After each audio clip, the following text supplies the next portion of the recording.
Dicky బలిచిన కోడి chicken shop ముందుకు వచ్చి తొడగొట్టిందంట. ఇట్లా ఇట్లా కొట్టిందంట. అట్లా నువ్వు మాట్లాడుతున్నావా?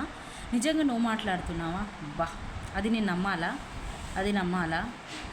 పూటకొక మనుషులు మార్చేదానివి నువ్వు, పూటకొక రిలేషన్షిప్ మార్చేదానివి నువ్వు. అసలు మనిషివేనా?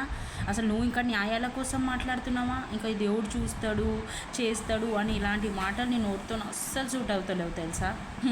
మాట మాట్లాడుతున్నావు. పూటకొక మమ్మీ డాడీ అన్న చెల్లె తమ్ముడు ఇంకా XYZ ఓ భర్త తప్ప. థ్యాంక్ గాడ్ ఆ భర్త కాపాడినావు ఆయనని. కానీ ప్రతి రిలేషన్ మారుస్తావు. నీకు రెడీమేడ్ ప్రతి రిలేషన్ బయట మార్కెట్లో ఈజీగా దొరికిపోతాయి కదా. ఏ రిలేషన్ అయినా బయట డబ్బు పెడితే లేదా ఒకరితో కొంచెం తీయగా మాట్లాడేసేది అండ్ ప్రతి రిలేషన్ దొరికిపోతాయి కదా. అలాంటిది నువ్వా న్యాయం కోసం మాట్లాడేది? మాట మాట్లాడుతున్నావు. పాపాలు చేయాలెందుకు, చేసినాక భయపడాలెందుకు, దాని తర్వాత ముంగటోడు రివెంజ్ తీసినాక ఆ రివెంజ్ తీసినని 10 మందికి తాకట్లు చెప్పాలెందుకు?